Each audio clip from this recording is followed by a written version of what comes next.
Welcome to Back on the Broomstick, a modern witch's spoken word grimoire, where two witchy friends from way back are reconnecting to their pagan roots after a long period of mundanity. We're rewalking the path of the wise and trying out all the latest spells, rituals, and magical theory in today's witchcraft and pagan practices. So grab your wand and your incense, your cauldron and your crystals, and join us as we get back on the broomstick. Hi, and welcome to Back on the Broomstick. I'm Layla, and on this episode, we're talking tarot wisdom and earth medicine with author, artist, and mystic Lalania Simone. And I'm Chelle, and we are so excited to welcome you back, Lalania. We had such a great time the last time we talked about your amazing Cosmic Seed Tarot. Today, we have a new deck, and we are super excited. This is the Wise Earth Medicine Tarot, and we've got a lot to talk about. So before we jump in, just again, I know we've had you before, but tell the listeners a little bit about who you are and what you do. Awesome. Well, thank you. My name is Lalania Simone. I am so grateful to be back with you too. And yes, I have been very busy since we've last connected. And my favorite to date deck is now out in the world. And it's so exciting to be able to talk about it and start to see it on socials and people starting to make videos. And it makes me so, so happy. This is my current favorite, but the next one might be my favorite once I've spent it. You said you've been a little busy since we last spoke. 2 decks? That's more than a little busy. You are putting out awesome work. And you actually have a second deck that you mentioned that just got released off Kickstarter about a month ago. Just give us the name of that real quick. That is the Myth Weaver, and that campaign just completed on Kickstarter the first week of March. Congratulations. And that will be coming into the world closer to the end of this year because I'm in the process of getting the book written. And that deck is about mythology and tying that world mythology and obscure mythologies and tying those to the cards. And so it's going to have a very comprehensive book. And so that's the process I'm in right now. I love that. Now, I do love your books. In each of your decks that we have, the Cosmic Seed and now in the Wise Earth Medicine Tarot, your books are lovely. They have full color pictures of each of the cards. Also, in your previous deck, you included a tarot spread that you created in each of these books. When we spoke to you before, we had talked about the spiritual growth tarot spread. And while we were talking, you said that you added 2 cards to the bottom of that to be like the root. And that really added a lot of depth to the tarot spread. And our listeners loved it. We sent that out so people could see that. Now, can you talk to us a little bit about coming up with tarot spreads and how you like to use them, for yourself? Yeah, so that is my go-to spread. If I'm reading for anybody, and I'm planning on giving a semi-lengthy reading, I will use that one because I feel like it goes in. And I do create spreads kind of just as needed, depending on what someone is kind of looking for and wanting to give them the best reading that I can, the best information that I can, I will kind of create a reading for them. But generally, I stay with that one.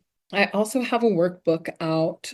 I don't have it in the world right now. I'm reprinting it for my Kickstarter people, but it's a workbook that is just spreads. And it has about 13 spreads in it, and you can fill in all the blanks, and it's really a fun little cool tool. I will be looking forward to that one for sure. Once I get them printed again, I'll send them to you. I like how you mentioned that you kind of create them as you work with someone. And I like that too, intuitive tarot spreads. You kind of have positions that mean something to you, like in your case, the spiritual growth spread. And then you expand on that as you work with someone. As the cards come out, they start to kind of weave a story together. Do you find that kind of works for you that way? Yes. And spreads, I work with, I know a lot of people who don't work with spreads and they'll just pull cards. Right. And they'll just read straight off the cuff. I need spreads. Yes. I like the structure. I kind of have to have those positions. Yeah. It adds so much depth, I think. Yeah, you need that map of how that story goes, I think. Now, how would you tell someone to trust themselves or to allow that story to flow? Because I find that some people, when they put the cards down, whether intuitively or whether they're following a map with a spread, sometimes they they falter on weaving the story or on putting that Hmm. together. Do you have any advice to help someone kind of let go and to find that rhythm to help them find that story in the cards? I feel like my specialty really is the artistic side of tarot. I'm very logic minded. And Mm, so it was really important for me to learn all of the meanings to be able to feel like I'm an effective tarot card reader because the intuitive aspect of it is a little choppy for me. So another thing that I created was a flashcard deck to learn all the meanings of the cards, just all the keywords for the basic deck. So things like that are things is something that I kind of need to have that basic understanding. But it's so beautiful to watch people who can just look at the images and bloom a meaning and interpretation and kind of weave everything together. For me, I have to kind of have a basic understanding of what the actual meanings are. And then if I yes. can look at everything together, I can start to pull the threads. And I can start to go outside of those meanings and intuit. But I do have to have that foundational kind of understanding. And that's just the way I work. I love having the foundation of the spread and the meanings of the positions. Same thing with the cards, but then being able to build on that. Use that as your Hmm. solid foundation and then kind of build up from that like a cake, I guess. It's Yeah, nicer exactly. that way. I also feel that depending on who you are, different artwork is going to speak to you differently. Mm. And as a person who owns a gazillion tarot decks, I've seen all kinds of tarot art. And some of it, even after doing readings for 30 years, I'm just like, yeah, no, this isn't working for me. And then other cards like your Cosmic Seed deck, I feel like that is like, that's speaking to my soul. And the pictures on the cards almost jump out at me, whereas I can't say that about a lot of decks. So I think some of that also comes down to connecting with your cards visually.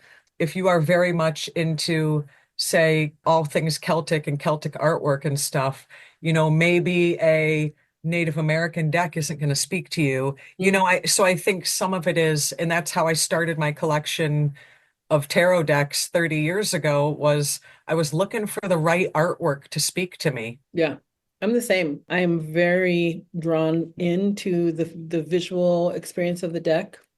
And it doesn't necessarily matter what the book says. Not love the writing style of the artist of the deck, but if I love the visuals, then it's a good fit.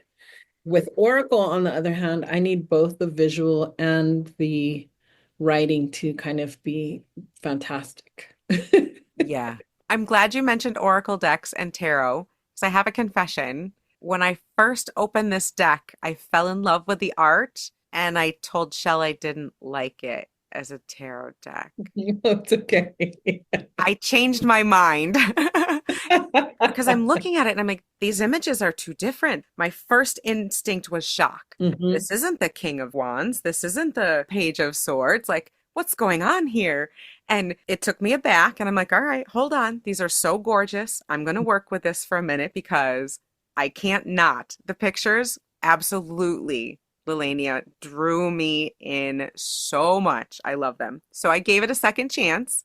And now I love it. But I was like, this is an Oracle deck. This is like an Oracle Tarot deck. And then I read that you said that right in the guidebook. I'm like, oh, she did it on purpose. I get it now. And it was really it was the devil card that got me. The devil card. In this card, okay, so this deck is entirely animals and plants. All the cards are beautifully themed. You've got like the moon and you've got patterns. Some have herbs, some have flowers, some have animals, some have both. Hmm. But the devil card is poppies. How perfect is that? That is so amazingly perfect for the devil card. I had to give it a second chance and give it a deeper look. And looking at it like an oracle deck, I'm going to wrap up this long story here because I know the meanings of the cards, and you do put keywords on the bottom a lot like an oracle deck would. Hmm. So that can kind of help you if you're not super familiar and you usually rely on the pictures because these pictures are different, but that gives it a deeper meaning to me and it allows me to go different places than a traditional tarot deck would, much like an oracle deck does. So Hmm. as soon as I let go of my need for it to be like a traditional Rider-Waite-Smith deck and let it be a little more oracle-y. I had so much fun and so much insight reading these cards. So I'm glad I gave it a second chance.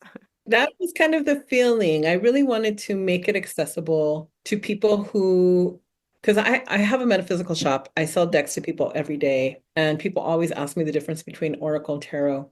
And often, if they're brand new, they end up with the Oracle. And it's because of the complexity of the tarot. And so my thought was if I could make it kind of cross over, then people could get the experience of of using the easier type of deck and still kind of subconsciously start to absorb this information. And that's why I also wanted the keywords on there because you don't get that instant understanding just from, whatever's happening on the card. You still have access to that information. And the medicine, of course, of each meaning of each card brings so much depth to the card itself, to the meaning of the card. And it is like the oracle side of it. Yeah, it's definitely I guess I just don't make things in the normal way. And that's good. I think, as particularly where this is concerned. And like, if you didn't know what the devil card was and you saw poppies, that's addiction, but it's These beauty. will make you sleep. Yeah, but it's also seductive. It's that thing that can be bad for you, but you still kind of want it, and people can understand that with poppies maybe, and it might Mhm. make that meaning hit home a little bit more for them than the traditional imagery might. Mhm. I kind of took it at a different angle than Layla because I'll be honest with you, the Oracle thing went right over my head when I first got the deck. And it actually took Layla to point it out to me. I'm like, oh, wow, yeah, you're right. So I kind of went at it right as a tarot deck. I just go right to the deck without the book generally. So I didn't really see the Oracle side of it until Layla pointed it out. But you know what the Ten of Cups is. You know what the Strength card means. I've read tarot enough over the years that you just tell me a card and I've already got a visual of. So when I see Mhm. things like I'm going to have to talk about this card for a minute, Ten of Wind, when I equate that to a traditional suit, I know what this card means aside from the visual, but the visual helps. I saw these as a way to connect also with the animal spirit and in a way to kind of get a more in-depth understanding of the animism of it. For me personally, I don't know what's it been, Layla, maybe 8, 9 months. I have just had owls around me like nobody's business, Yeah. like literally. I lived in the woods my whole life, never saw an owl ever. I move outside of Boston, I got this damn owl following me around outside. So I've all of a sudden in the last few months had this thing with owls. I kind of looked at these as a way to get a more in-depth understanding of animal spirit. Mhm. Some of these animals are also animals that I'm not exposed to. What if I am trying to connect with my animal spirit or a familiar or such? I look at these as a way to also do that, to kind of connect with the different, I want to feel zebra energy. So Night of Fire, I'm going to connect the concept of what I know about that card and kind of create in my mind, I guess, my thoughts on how's that going to connect to that particular animal. Or Ten of Earth, what does that have to do with a kangaroo? And how am I going to learn more about the spirit of a kangaroo through knowing that you've associated it with that particular card? You know what I'm saying? I'm also looking at it as a way to kind of connect with 78 different plant and animal spirits. Mhm. Beautiful. Yes, it's an opportunity and a way to learn about the wisdom from the earth. And there's so much, and there's so many different, indigenous cultures all over the world. And when I say that, I mean all people are indigenous to the earth. And those cultures, the ancient cultures especially, very much respected the messages that they received from the presence, watching the animals and the ways that they behaved amongst each other, and they derived meaning from that, and associated it with themselves in all these different ways. And and took them as omens. And so it felt like a beautiful way to bring that into the world. And I love how you did that with the medicine portion of each card. You mentioned the medicine that that plant or animal can bring to you. And so, Mhm. a lot of us do a daily card pull or three card pull, or we'll ask questions when we need to and journal it, hopefully. But You and your journaling. this gives it one more level of the medicine that that can bring you. Like the Queen of Wind is the bee. I love bees. You Mhm. do. And this medicine says that be careful not to get too overstimulated. It can give you a warning or an idea of where to look. This says to be sure to redirect your mental energy and rest your mind when needed. So it gives, good advice, good medicine, good ideas that you can learn from these creatures. Can you tell us a little bit about animism in your life or how you might work with these cards to work with Absolutely. animals? So we around here where I am, my family and we live in Aurora, Colorado, and we are blessed to be right a block away from a creek.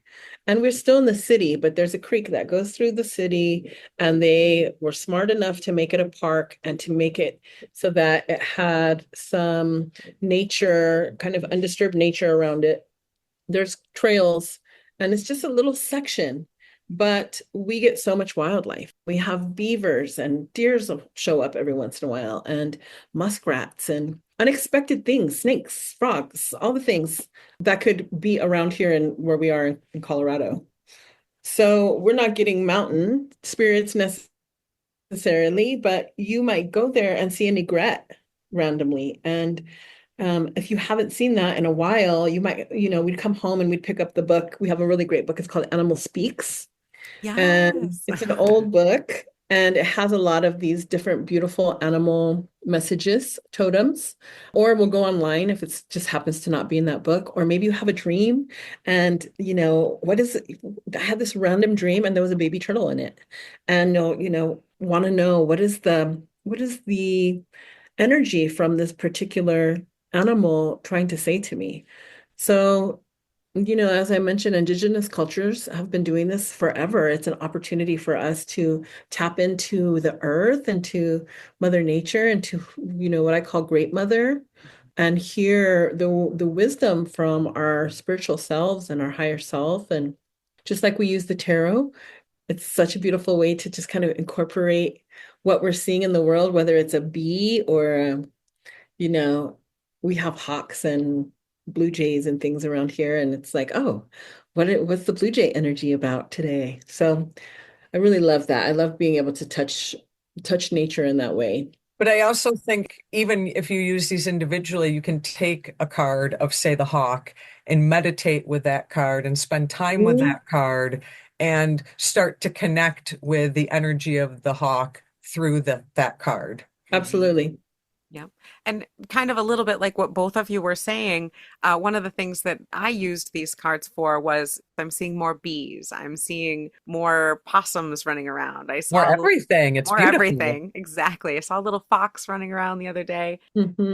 So some of the animals that I noticed around me, I looked through the deck, I grabbed a few of those cards and pulled them out and had just a meditative moment with those cards and just Mm. thought about what I've been seeing and just kind of trying to reconnect with my land and with the energies around me. And so that was very beautiful just to read what those cards meant, pulled them with purpose and chose them. And they still connected to meanings, things I needed to learn. And it was Hmm. beautiful to do that. So I could see Shell pulling maybe the owl and maybe some other animal cards that she wanted to work with and seeing how that Hmm. corresponded to tarot and bringing that into her life magically that way. Yeah, I think it's in a place where you may not get animals, right? You're in New York City, and the things you see are dogs and cats, and this is a way to be able to pull a card every morning and connect with animal energy and connect with the earth. And then, the other reason I thought about wanting to bring it through this way too is because sometimes people have a hard time connecting with visuals of other people, Yeah. depending on race or depending on body shape or depending on gender identification. Culture. Yes. And so it's another way to kind of bypass all of those things and still be able to connect with the tarot oracle. Yeah, and I loved how you mentioned, people who live in the city or, there can be a lot of reasons why you might feel disconnected from Mother Earth, why you might feel disconnected Hmm. from that. And so working with a deck like this that really kind of pulls you outside of yourself and brings you to that natural world, even if it is just through the cards, that can really help kind of bring that energy into your life. So I love that. Well, even if you're not in a big, huge city like New York or Boston, I've never seen a rhino. That's a good point. It's not Outside of a from zoo, yeah. my region, but Hmm. when I saw that the rhino was the tower, I was like, oh yeah, that makes a whole lot of sense. A whole lot of sense. But then I can almost feel that tower energy when meditating, thinking about that rhino. I see how that is absolutely a perfect fit. Or like the hummingbird, I see how that is an absolute perfect fit for the star. It just, some of the ones I'm familiar with, at least on a small level, I'm like, oh yeah, now that I see that she pointed that out, totally makes sense. But then things I'm less familiar with, I'll be honest with you, I don't know is that a beaver? It's an otter. So I'm not familiar with an otter, Hmm. but I know the Night of Water. So then I'm like, okay, well, let me try to connect.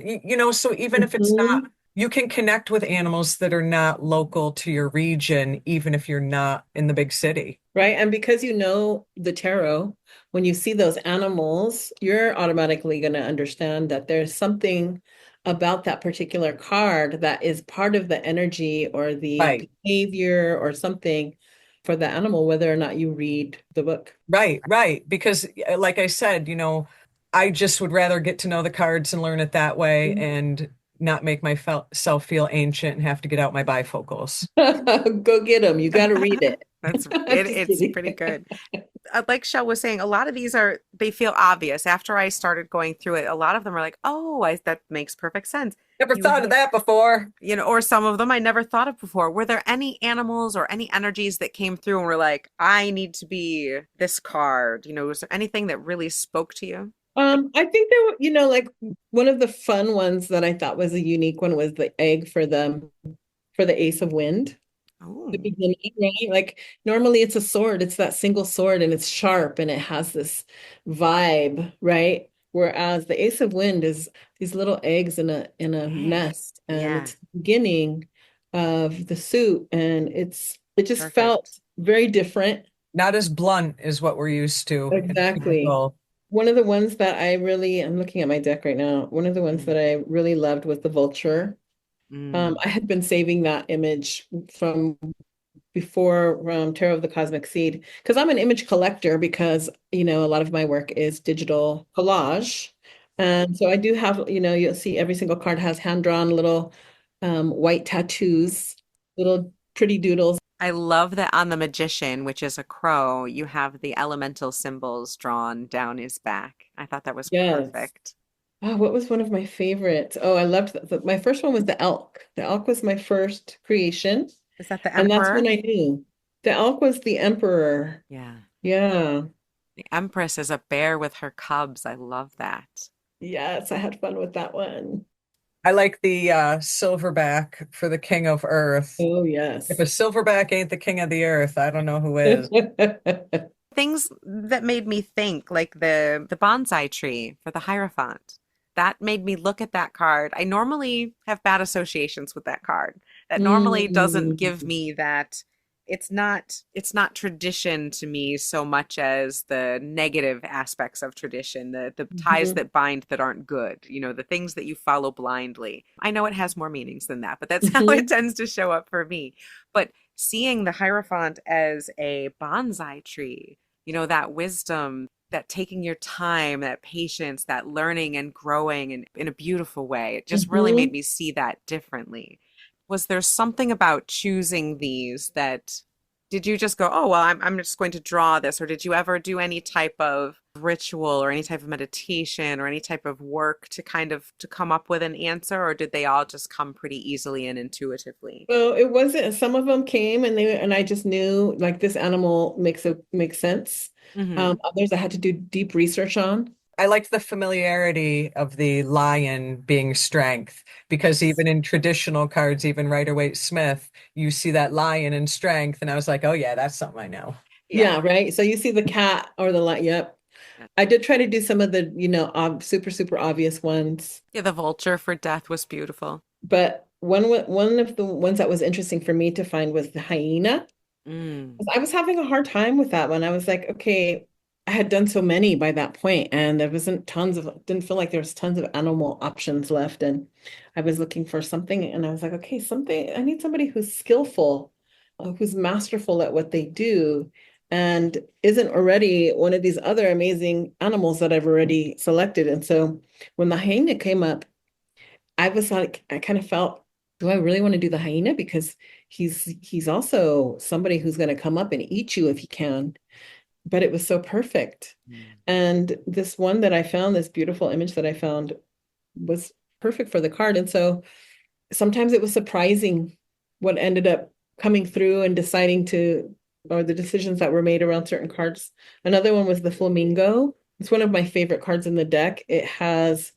It's one of the only ones that has multiple animals. There's maybe a handful of them that has more than one animal.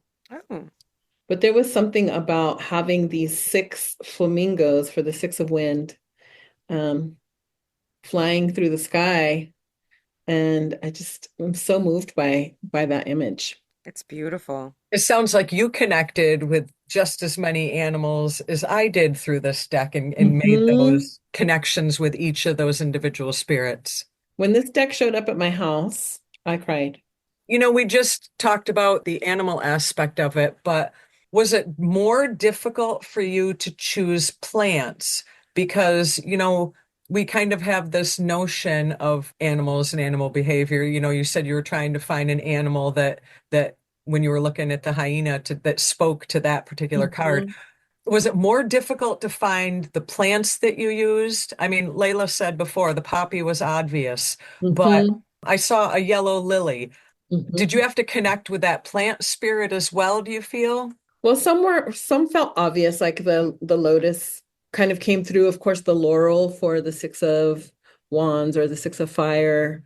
Those were things that kind of just were like, yeah, this is makes sense. The rose for the lovers, right? So some of them were simple, like tying those things in. And others I had to say, okay, it's been a while. I've made a lot of animals. There's quite a few insects in here, but I haven't put, you know, as many plants as I'd like. And so I'd have to kind of stop and think, okay, well, where could a plant go? And because of all the beautiful metaphysical properties through all of the paganism materials that are out there, I was absolutely able to find all those correlations that I needed. I love the back of the deck. When I opened this deck, it has, Layla knows the name of it, I know it. It has a plant on the back of each card. And when I opened this, my first thought, and you're going to laugh, Layla, my first thought was Layla. Layla happens to have two of these plants in her living room.